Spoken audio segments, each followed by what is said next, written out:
皆さんこんにちは、ユンです。初めてカメラに向かって喋るのでちょっと緊張ですが、今回はおしゃべりをしてみようと思います。改めてチャンネル開設1周年となりました。いつも私の動画を見てくださり本当にありがとうございます。この1年間の自分のチャンネルを振り返ってみたんですけど、この1年で29本しか動画を上げてませんでした。しかもそのうち6本は7月アップという、本当にね、こんなのんびりマイペース投稿すぎるチャンネルなんですけど、変わらず見てくださる皆さんのおかげで登録者1万人も達成しました。去年の7月に投稿を始めた時は、年内に1000人を達成したらいいなぁとゆるっと思っていたので、まさか1年でここまで見ていただけるとは思ってなかったです。これからもマイペースにオタ活を楽しんで動画をアップしていくので、見ていただけると嬉しいです。今回はインスタで質問を募集したので、そちらに回答していきたいと思います。では質問にお答えしていきます。まずは私自身について、私のちょっと予想以上に私についての質問が多くてびっくりしました。まずは自己紹介からできればと思います。年齢と仕事についてなんですけど、質問の中で一番多くいただいていました。年は25歳で、仕事は営業事務をしています。仕事内容については業務の関係で詳しくお伝えはできないんですが、内容としては営業のために新規顧客との商談アポ取りだったり、営業成績のデータ分析とか改善策の実行、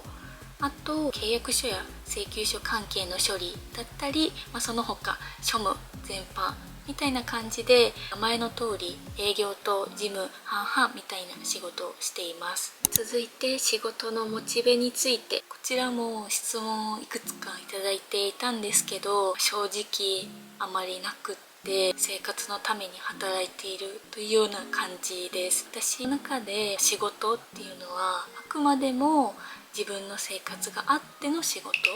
生活を支えるための手段であって、私生活を犠牲にしてまで仕事するぞみたいな温度感では決してないです。過去の動画でもちょくちょく愚痴的なものを言っていたんですけど、毎日働きたくないって思いながら仕事してます。 MBTI についてなんですけど、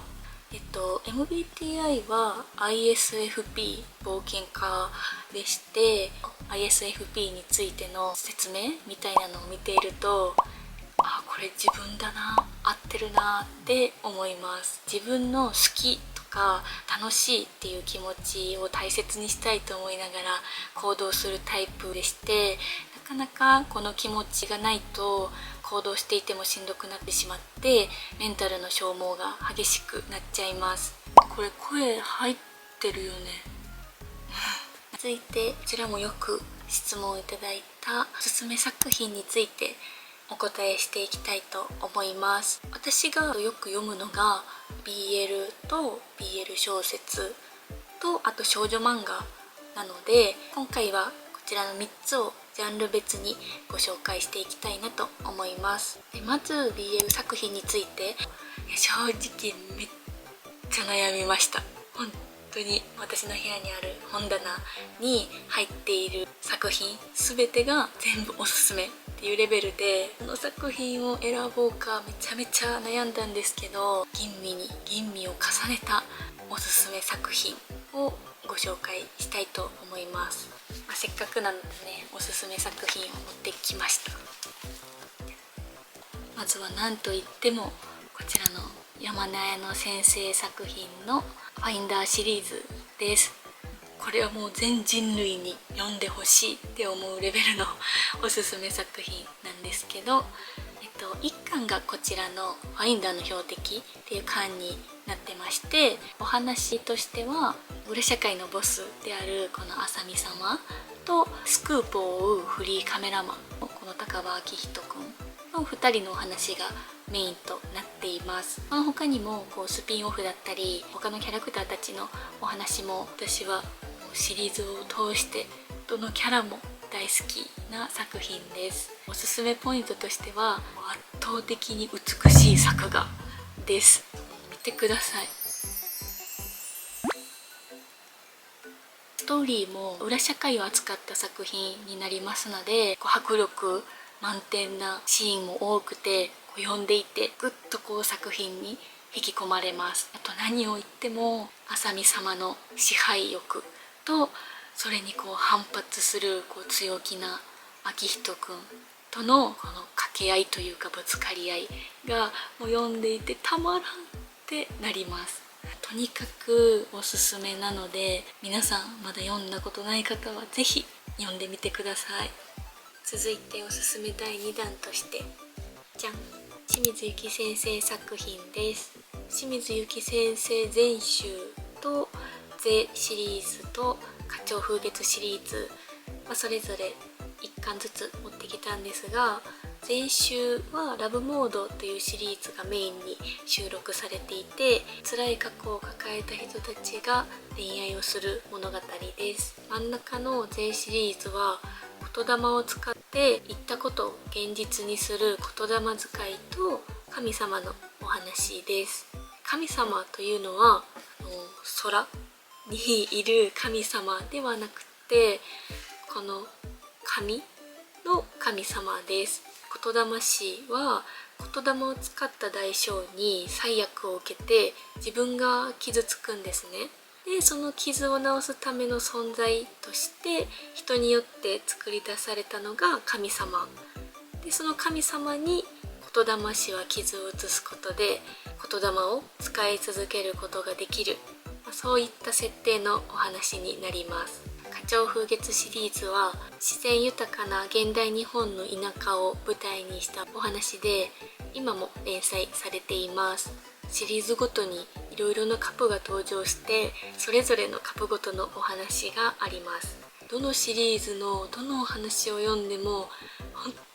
当にめちゃくちゃ泣けます。もうすべてハンカチ必須です。どのお話も私はとても大好きなんですけど、特に一押しのお話がありまして、じゃん、このねゼシリーズの少尉とアサリカプがもうね大好きですね。言霊使いの少尉とこの神様のアサリ、こちら2人のお話です。でね、この表紙からもダダ漏れなんですけど、とにかく少尉がアサリのことが好きすぎて、アサリさえそばにいてくれたら他には何もいらないと思ってるタイプなんですね。作中でもたびたびアサリのために体を張ってアサリに尽くして女王様なアサリに振り回されてるんですけど、アサリはとある事情から醤油を受け入れられないんですよね。ネタバレなのでこれ以上は言えないんですけど、もうとにかく本当に泣ける感動最高の作品なので、ぜひ1巻から皆さん読んでみてください。続いてのおすすめがこちら、ヤガチョウです。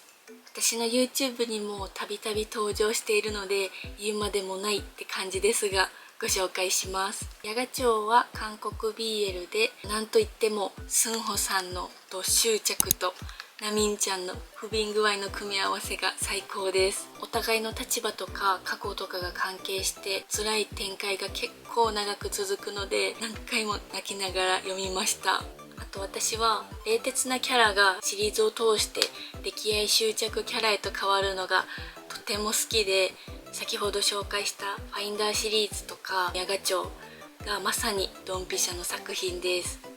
ド執着と不憫の組み合わせが好きな方はぜひ読んでみてください。他にもまだまだおすすめはたくさんあるんですけど、この熱量で語っていたら動画がとんでもない長さになりそうなので、ここからは好きな作品とか作家さんを挙げさせてもらいます。まず作品だと恋するインテリジェンス、コヨーテ、ララの結婚、アルファの花嫁、アフターミッドナイトスキンシリーズを追いかけて読んでいます。作家さんだと末広マッチ先生、鳩谷玉先生、上田明先生、高崎ボスコ先生、日野原めぐる先生、昼寝シアン先生、こちらの作家さんの作品は新刊が出るたびに買って読んでいます。どちらかというと一冊完結型よりもシリーズ作品を好んで読むことが多いです。あと溺愛とか執着、スパダリ系が大好きです。続いて BL 小説のおすすめ作品についてご紹介します。 BL 小説は漫画と比べると歴は浅いんですけど、もっと活字嫌いとは思えないぐらい今は漫画と同じくハマっています。私が BL 小説にハマるきっかけになった作品がじゃん、こちら青井優優先生の愛称コレクションです。こちらはたまたま当時のツイッターで見かけた溺愛変態紳士攻めというワードに惹かれて購入しました。もうまさに私の大好きな執着と不憫の組み合わせです。お話としては辛い過去があって愛され慣れていないウケちゃんを優しくお世話しながら溺愛していくお話です。電子でも配信されているので執着系が好きな方はぜひ読んでみてください。あと必ずおすすめする作品がもう一つあって、こちら緑度なすです。こちらは異母兄弟もので、血族しか愛せない宿命を持つ王族である弟と自分が王族とは知らずに山奥で育った兄とのお話です。ストーリーとしては孤独で死にかけていた弟がこの世でたった一人の血族である兄をやっと見つけて、兄に尽くして溺愛するんですけど、兄は自分が王族なのが信じられないのと血族に求められることが受け入れられなくて山に帰ろうとして、でも弟が何としてでも話してくれなくてといったような内容です。もちろん弟の溺愛執着っぷりも最高なんですけど、この兄の男前で純朴な感じもたまらなく可愛いです。こちらはコミカライズもされているので、気になる方はぜひ漫画も小説も読んでみてください。あと他にも最上洋一先生、犬飼のの先生、樋口美沙夫先生、砂原東子先生、こちらの作家さんを読んでいます。続いて少女漫画のおすすめについて、少女漫画は最近は本当に限られた作家さんの作品しか終えてないんですけど、お嬢と番犬くん、みゆきみつばち先生作品、師走ゆき先生作品、身に余る彼氏、ピンクとハバネロ、昔から大好きな作品の一つで、こちらときめきトゥナイト、ランジェちゃんは永遠の憧れです。漫画の一押し激推しおすすめ作品はこんな感じになります。ちょっと休憩。はい、続いての質問。今年に出た商業 BL でおすすめの作品を教えてください。恋をするならひれ伏して、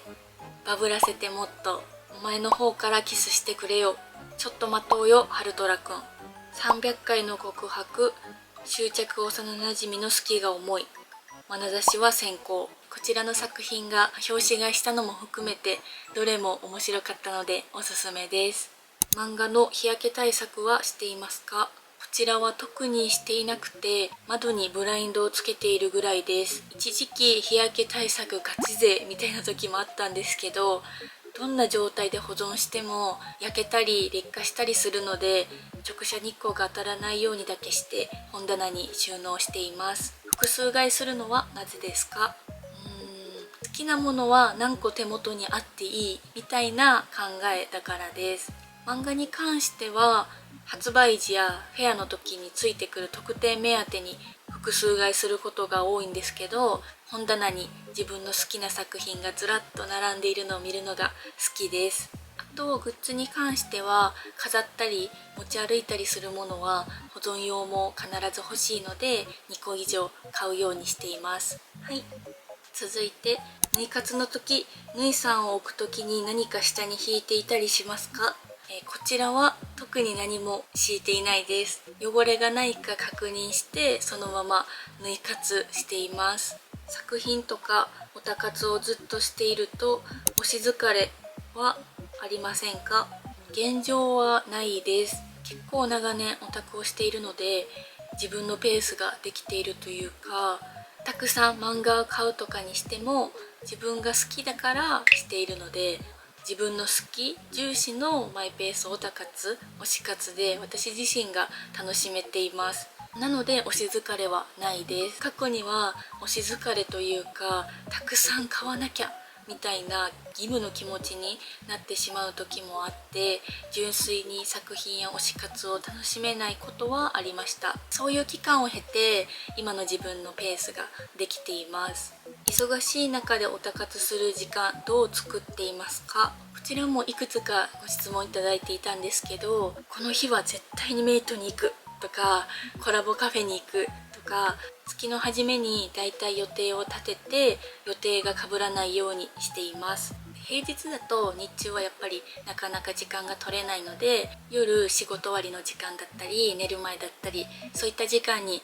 オタ活時間として当てています。推しグッズどこまで集めていますか？私はアクリル系のグッズが好きなので、好きな作品のアクスタやアクキーなどは基本的に必ず購入しています。あとトレカとか紙系のグッズも好きなので合わせて買うことが多いです。逆に板場とかをあまり持ち歩かないので、缶バッジは好きな絵柄が出た時のみ買うようにしています。漫画はどこで買いますか？基本的にはアニメイトとコミコミスタジオを利用しています。と新刊の特典によっては虎の穴、メロンブックス、紀ノ国屋とか純駆動なども利用しています。漫画は中古で買いますか？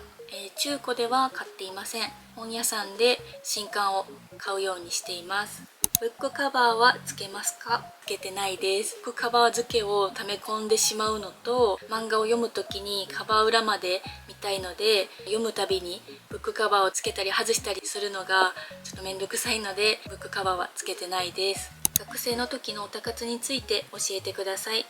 高校生の時はバイトをしていなかったので、お小遣いの範囲で好きな先生の作品を買う程度でした。大学生になってバイトを始めてからはオタ活の仕方は今とあんまり変わらなくて、バイト代をひたすら漫画とかイベントとかにつぎ込んでいました。漫画に関しては多分一番買っていた時期だったと思います。気になるものを片っ端からカートに入れたり、店頭で表紙買いをめちゃくちゃしていました。好きな作家さんとか作品とかがこの時期に爆増して、学生時代は私の中の漫画ワールドが拡大した時期です。やりくり術、節約方法を教えてください。こちらもいくつか質問いただいていました。結構私は好きなものを買って好きなものを食べてってしているタイプなんですけど、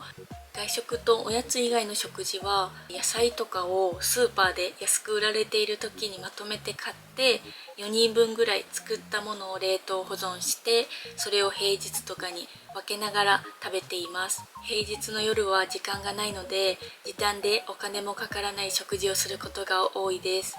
漫画やアニメのオタ活以外の趣味はありますか？こちらはカメラと旅行です。風景とか建物、食べ物の写真を撮ることが好きで、色味とか画角とかにもこだわって撮っています。割と結構一人でどこにでも行けてしまうタイプなので、一人旅もめちゃくちゃ好きです。行ってみたい場所はありますか？北海道で金カムの聖地巡りをしたいなって思ってます。あと九州もあまり行ったことがないので、温泉巡りをしに行きたいです。写真の撮り方のコツは、地面やテーブルと平行にすること、あと何を強調したいか、この2点は特に意識しながら撮っています。例えば食べ物を強調したいのであれば、背景と距離をとって少し背景をぼかすだったり、全体がごちゃごちゃして見えないようにするのが大事かと思います。はい、質問以外にも応援メッセージやラブコールも送っていただきました。一つ一つに返信はできておりませんが、全て読んでいます。ありがとうございます。これからものんびりペースにはなるとは思いますが、引き続き自分のペースでオタ活をしながら動画もアップしていきますので、これからも楽しんで見ていただけると嬉しいです。たくさんの質問ありがとうございました。